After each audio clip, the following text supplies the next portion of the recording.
Welcome to the English with Kirsty podcast from www.englishwithkirsty.com. Here I'll be sharing with you tips, information and other learning resources so that you can improve your business English.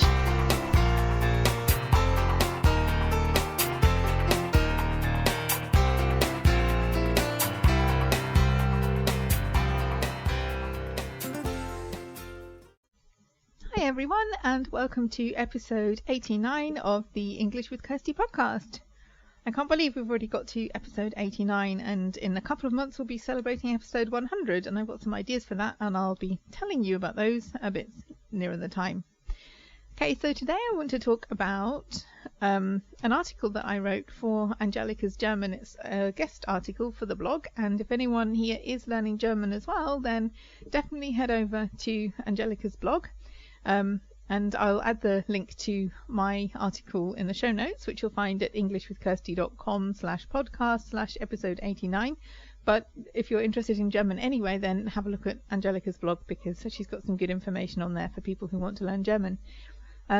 The reason that I wrote for the blog was to talk about my language learner journey and 5 important lessons that I learned. And I thought, well, these lessons are important for anyone, so I can talk about them with you as well, because whether you're learning English or German, these lessons still apply. And I think it makes it a bit more real as well, because it's great to learn languages and to have teachers, but if the teacher is also a language learner, I think it really helps, because then the teacher can understand how it feels to struggle with something or the process of learning a language. It's much easier if you also can see that from the point of view of a learner and not just someone who wants to pass on their knowledge to other people. So, my 5 language learner lessons. So German was always something that I enjoyed. I didn't start off by learning German because our half of the school had to learn French first. But then if you did well in your exams in French, you were allowed to learn German as well. So that's what I did. And I ended up taking both languages, exams in both languages, because you have a choice which subjects you want to take, and you can drop some and take others depending on what you enjoy and what you're good at. So I started German in year 9, and then I really enjoyed it. I enjoyed learning the new words. I already enjoyed French, but I've forgotten all of it now because I didn't continue with the French. But speaking was always quite hard for me because there was so much that I wanted to say. I'm someone who talks a lot, and then to be reduced to the first 50 or 100 words when you're learning a new language, that's hard, because you want to give your ideas and opinions and you only have like a child's vocabulary. So I always found speaking quite difficult, because if I had to write, then at least I had time to look up the new words and to try and plan my sentences. Even if I had to make them more easy to understand, they were still sentences that I could write, whereas when I had to speak, then it was instant. I had to spontaneously answer the teacher's questions, and I found that quite hard.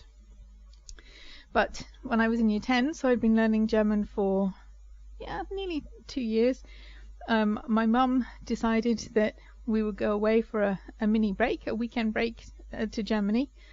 We chose Munich, which was an interesting choice, maybe not the choice I would make now, because it's a lovely city, but there are quite strong accents around. And that was something I discovered very quickly, that people could understand me, but I didn't always understand their answers. But we had a good time. It was fun. But I did have a problem, because sometimes I think people, when someone else is speaking another language, they assume that they know what the person means. Because I went down for breakfast with my mum. My mum's partner was there as well, but he wasn't physically there. He was still in the room. So I ordered 3 cups of coffee for us. 2 arrived because the waitress could see 2 people at the table. And so when my mum's partner came down, he didn't have a cup of coffee. He had to go and get another one. But the point was, I had said the right thing, but the person just assumed that I didn't know what I meant, and it was embarrassing. So the thing I took from that was, it's okay to have the knowledge about another language, but you really need to practice it and communicate with real people to get your confidence up, because that little experience did knock my confidence, because I said I knew I said the right thing, and my mum didn't know one way or the other because she didn't speak German, but I mean, she believed me, but nobody around there could could say, yes, you did say the right thing, because nobody else spoke German. And I think sometimes we can have lots of knowledge in our head, but unless we go out and actually use that and start talking to people and having experiences with real speakers of the language that we're learning, then we're still not going to be very confident, because that's how you grow in confidence. Because there were also positive experiences where people did understand me and where I did have good conversations, and obviously that increased the more I spoke to people in German. But the knowledge isn't much use to you if it just stays in your head, unless you only want to read books or something, in which case you don't need to communicate. But there comes a point, if you really want to use another language, that you have to actually speak to people. Okay, so that was language lesson 1. The resources for learners are great, but to get the best results, you really need to start using the language in real situations and speaking to people too. So I continued with my German lessons, and I also took it for A-level, and then we had a school exchange, which was a lot of fun. I got on well with my language exchange partner. I stayed with her for 2 weeks, and then she came to stay with me for 2 weeks. It was fun. I learned a lot, because we were quite strict about only speaking German in Germany and English in England. Not all of the other groups did that, and I think as a result some of the English people didn't learn as much as they might have, because they spoke English a lot of the time in Germany. But everybody has to make their own decisions. But so I did that, and then I finished my my A-levels, and then I didn't actually do anything more with German for a while. And a couple of years later I went skiing with some friends, and I was the only German speaker in the group. So when somebody ended up in hospital, I went along to help and translate, because some of the medical staff there, their English, they weren't able to explain what was going on or to answer questions. So I went as a kind of interpreter to help the group. But I realized how much I'd forgotten. It was really annoying. I could do it, and there weren't any problems, but I was just so frustrated with myself, because I knew that for the few years after leaving school I hadn't done much with my German, and because of that I knew I had been better previously. And I think a lot of people feel this. They say, oh, it's a long time ago since I was at school, and I used to be quite good at English, but now I haven't used it for years, and I've forgotten everything. And that was the stage that I came to with my German, and it made me sad, because I enjoyed German, and then I suddenly felt that I couldn't speak as well as I used to. And so because of that, I made a real effort when I came home from the skiing trip to do what I could to find ways to use my German, to read more, to listen to more books, to get into conversations online with people. And I was very proactive about that, because I didn't want to feel like this again, that I just let my language skills go. So learning is great, but you need to use the language regularly, otherwise you will forget. And it does come back to you, but you will forget things if you don't use them. And it's like, watering the plants. If you don't water the plant, it will die. And that's how I felt or it will start to wither and look, really sad. And that's how I felt my language skills had got. So that's language lesson 2. All the learning you do is great, but it needs to be regular, not just, one weekend you do loads of hours of English and then you don't do anything else for another 3 months. It needs to be consistent if you want to make real progress and to remember what you've learned. So I then joined an online community in German, became part of their technical team, and that meant I was working with a group of people. All of them were German speakers. They weren't all Germans, because there were some Austrians there too, but everything was done in German, and that was a really good opportunity for me to learn and to really develop my writing skills and my ability to express myself, my opinions, because I had a lot of opinions. I wasn't just going to sit there and just do as I was told. I wanted to shape the project and give solutions to problems, and so that was a really good time for me to develop those skills in a real situation, working with real people, as I said before. And I began to learn who could really help me, who wrote well, and whose emails I could look at as good examples of how to write emails. So that was all very positive. And then finally I came to meet the team in person. They had a face-to-face meeting weekend, a kind of opportunity for the team to get to know each other. And I went to Germany as the only English speaker. And it was so hard. People that I'd had long email conversations with, I was suddenly sitting across from them at the table, and I didn't know what to say. There were plenty of things I wanted to say, but I just became this really quiet person. And that's not me. I'm not a really quiet person. I tend to be a bit more quiet in big groups, but you know, this person that I became when I suddenly had to speak German with all these people, that made me sad too, because I hadn't expected that. I thought I would just find it easy to speak, but I didn't, because I hadn't had that opportunity, and I hadn't looked for that opportunity. I could have spoken to all these people online before, and then it would have been easier for me when I actually got there, but I didn't, because I preferred writing. So really, I learned from this that there are some parts of language learning that you like more than others. And I liked writing, I liked reading, I liked listening, but I did not like speaking, and that was the area that I needed to work on most. And I hadn't, and that's why I found it so difficult when I went to this meeting. So I realized that if I wanted to be good across the board, then I needed to bring my speaking skills up to the level of my other skills. And the way I did that was mainly with one-to-one conversations with people, because being thrown in at the deep end in a big group it's not my favorite thing to do in English, so it was going to be hard in German anyway. But I knew that I needed to bring my speaking skills up to the level of my other skills. And I believe I have now, so that's good. But it's something to think about. If you maybe really don't like writing or something, and you neglect this skill, then it's never going to be as good as the others unless you actively spend some time on improving that one thing you don't like doing. So I tried to put this right. I worked on my speaking skills, and now I can go to social events and speak German without thinking, oh, what's everyone going to say, and without worrying about that.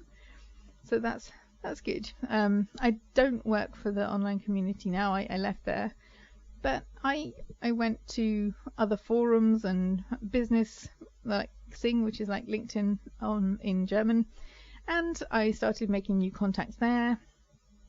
And I did language exchanges, which was really good. And I had a language exchange with somebody from Berlin. I went to visit her first, and then she came to visit me. We did that once, and then she came to visit me again. And we just did all kinds of things that girls enjoy doing. We went shopping, we cooked together, we went to the cinema, we went horse riding, we did some sightseeing, we took my dog for a walk, we listened to music, we read books, we talked about the books we were reading, and we just had a good time. And I think that was a really good thing for our language skills, because you didn't think, oh, we're doing German practice today, or we're doing English practice. It was very relaxed. We were enjoying the activities, and because of that, I think I definitely learned a lot during this time, because I wasn't under pressure. I was just having fun. And I think sometimes people forget that, language learning can be about just having fun. So number 4 is learning a language can be fun, and you'll learn a lot more if you enjoy what you're doing. So at that time I was happy, but I was still not so happy that I wasn't using my language skills in my job, because at the time I was working for a government department using English and using my language skills for that, because I was a communications manager, but I wasn't using my German. And I really wanted to do something about that, which is why I changed my career direction. In 2012 I set up English with Kirsty, because I wanted to work with people more than I was at the time, and I also wanted to use my language skills, which is why I mainly work with people in the German speaking areas, so Germany, Austria, Switzerland. I work with other people too, but I concentrate on that market because I also speak German. So yeah, I mean, everything changed after my decision to change my job and to set up English with Kirsty. I did teacher training while I was still working in my other job, and then I set up the business. And yeah, haven't looked back. It's really good, because now I'm doing what I wanted to originally. I've always wanted to teach, even when I was a child. I had, games with schools and teaching and things like that. I never pursued a career as a teacher because I didn't want to work with children. But you don't have to. You can be a teacher and work with adults, and it took me quite a while to figure that out, but now I have. And as a language lesson, I would say, you can do what you want to do. If you want to have a career with languages, it doesn't have to be the traditional become an interpreter then or become a translator then. There are so many other jobs where you need language skills. For me, in England, it's a little bit harder because English is the main language for most companies here, and I didn't want to go into sales because I don't enjoy sales. So yeah, there were sales jobs, but that wasn't for me. But the wide range of jobs that you can do with languages, there's so much available. So don't think that you have to become an interpreter or translator unless you want to, and that they're good things to do. But that's all people could suggest to me when I said I wanted to work with languages, and that's wrong. Like now I'm a teacher and I'm using languages, and there are so many other things you can do in the hospitality industry, in international companies. It's great.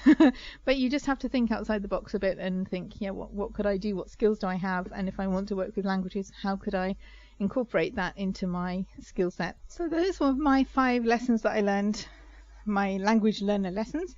If you want to read the article, I'll add the link to the article on Angelica's page to the show notes. And finally, just something I wanted to share with you is I made this discovery this week. If you have an iPhone and you listen to a podcast in the iPhone podcast app, there is an option you can share the episode by iMessage. And this is good because in the past when I've shared things, for example, to Facebook, it just shares the podcast and not the actual episode. But if you share an iMessage with the podcast episode that you're listening to, the other person will get it and it will open up in the podcast app to that episode. So I think that's much more sensible than just sharing the whole podcast, because maybe somebody's not interested in the whole podcast. It's just a specific episode. So if you are enjoying something and you want to share it with your friends and you have an iPhone, then you can, if you're using the native podcast app, you can just click share as message, then it goes as a message and it will open up the podcast app for the other person and take them directly to the episode that you wanted to share with them. And I think that's cool. So I will add the links to the article from today on the show notes page, and if you want to subscribe to the newsletter or to send me any comments, then you can also do that on the show notes page, which is englishwithkirsty.com/podcast/episode 89. So have a great week and have fun learning English. I